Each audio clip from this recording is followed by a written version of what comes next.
Have you ever felt like you were pushed to the edge, with nowhere left to hold on to, as if every door of hope had closed right in front of you?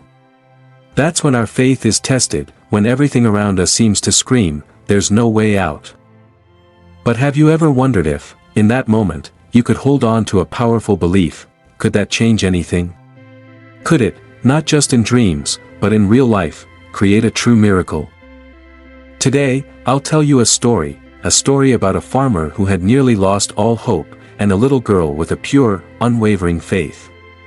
With just one small action, this young girl taught an entire village, and perhaps all of us, that sometimes, miracles aren't found in some far-off place but in the very belief we dare to hold in life. This isn't just a story of survival, it's a profound lesson about the power of belief, a power that can change everything. The power of faith, the story of a farmer and his daughter. Once upon a time, in a secluded, humble village surrounded by rolling hills and dusty plains, there lived a farmer named Jiro with his family. This was a community where every home was modest, every meal cherished, and every drop of water was sacred. For generations, the people of the village had depended on the seasonal rains that brought life to their fields, filling rivers and lakes, and sustaining their livestock. However, this year was different. The rain, which had always arrived like clockwork, failed them. Instead, the sun scorched the earth, and the rivers ran dry. Jiro's family had lived in this village for generations. Like his father and grandfather before him, Jiro understood the hardships of farm life, the labor, the wait, the cycle of hope and despair that marked every season. Jiro's wife, Emi, was as resilient as he, but this drought tested her as well. Together, they had a 6-year-old daughter, Aki, a child filled with laughter and curiosity. Aki, though young, had seen the changes that had swept through their lives due to the drought. She noticed how her father's shoulders slumped as he returned from the fields, and how her mother's eyes grew clouded with worry. In the beginning, Jiro and Emi tried to shield Aki from the worst of it. They explained to her that the rain was simply delayed, that nature would balance itself out. But as the weeks turned to months, they, too, began to lose hope.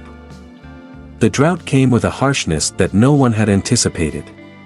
Each morning, Jiro walked to his fields, his feet kicking up clouds of dry, powdery earth.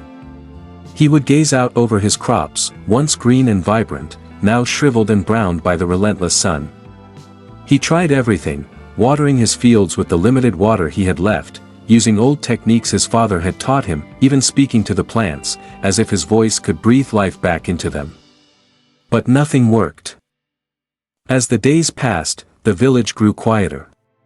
Children who once played in the streets stayed indoors, their energy sapped by the oppressive heat. Farmers gathered in silence at the edge of their fields, exchanging worried glances, each too afraid to voice the fear that loomed over them all. What if the rain never came? Every evening, Jiro would return home, his heart heavy, his spirit nearly broken. Emi would greet him at the door, her hands rough from labor, her face a mirror of his own despair. They would sit together in silence, watching Aki play with her dolls, her innocence a painful reminder of the life they once knew. One evening, after another blistering day, the village elders called a meeting. Jiro, along with every other villager, gathered in the town square, a barren patch of land where they had once held festivals and celebrations. Now, it was a place of quiet desperation. The elders spoke of faith and tradition, of the power of collective prayer.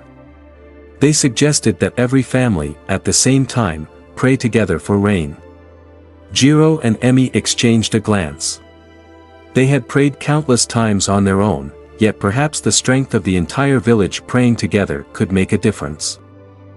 That night, as the stars began to appear, the villagers returned to their homes, each carrying a spark of hope. It was decided that the following evening, at sunset, every family would pray, sending their voices and hopes to the heavens. As the sun began to set the next day, Jiro, Emi, and Aki gathered in their small living room.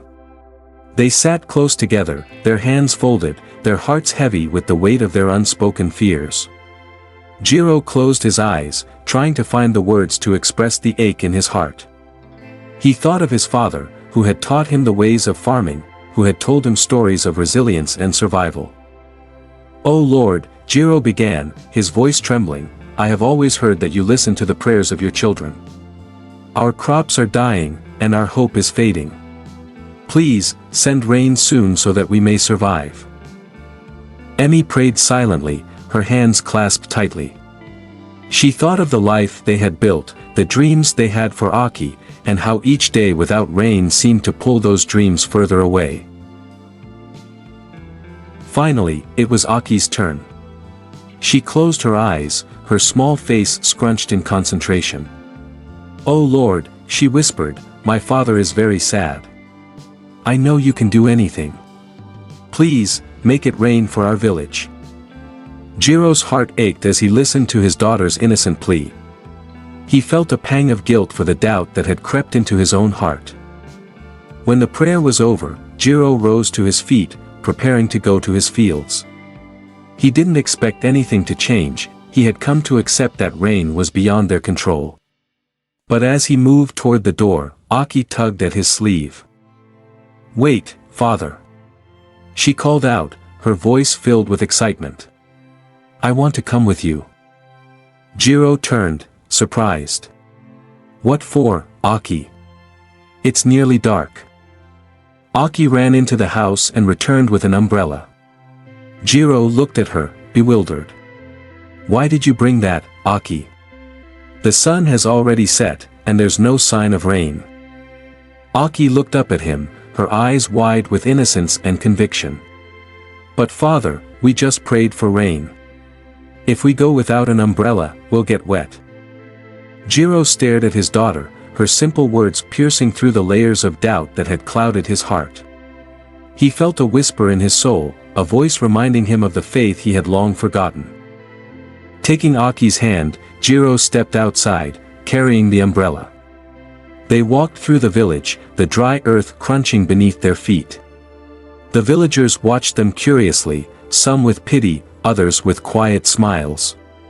A few whispered to each other, wondering why Jiro was carrying an umbrella under a cloudless sky.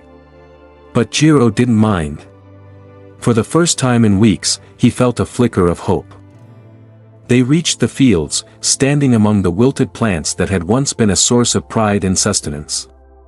Aki looked around, her face alight with anticipation. As they stood there, a soft breeze began to stir, carrying with it the faint scent of moisture. Jiro looked up, hardly daring to believe what he felt. Dark clouds gathered on the horizon, rolling in slowly, as if in response to the prayers of the village. And then, as if the heavens themselves had opened, rain began to fall. It was not a gentle drizzle, but a powerful, life-giving torrent that soaked the earth and filled the air with the sweet, earthy scent of renewal. Jiro dropped the umbrella, laughing as the rain poured down on him and Aki. They danced in the downpour, their laughter mingling with the joyful shouts of the villagers who had come to witness the miracle. Emmy joined them, her face wet with tears and rain, as the village celebrated this gift from the heavens. That night, as they sat by the fire, Jiro reflected on what he had learned. He had prayed countless times, but it was his daughter's simple, unwavering faith that had rekindled his own belief. He realized that belief was more than just hope, it was a conviction that shaped one's actions, that inspired resilience in the face of hardship. The story of Jiro and Aki spread through the village, a reminder to everyone of the power of faith. And from that day forward, whenever doubt crept into their hearts, they thought of Aki in her umbrella, and they remembered to believe. In our own lives, belief forms the foundation of our dreams and goals. It is the driving force behind our actions, the spark that keeps us going in the face of adversity. When we truly believe in something, we are more likely to act with purpose, and in doing so, we invite the very miracles we seek.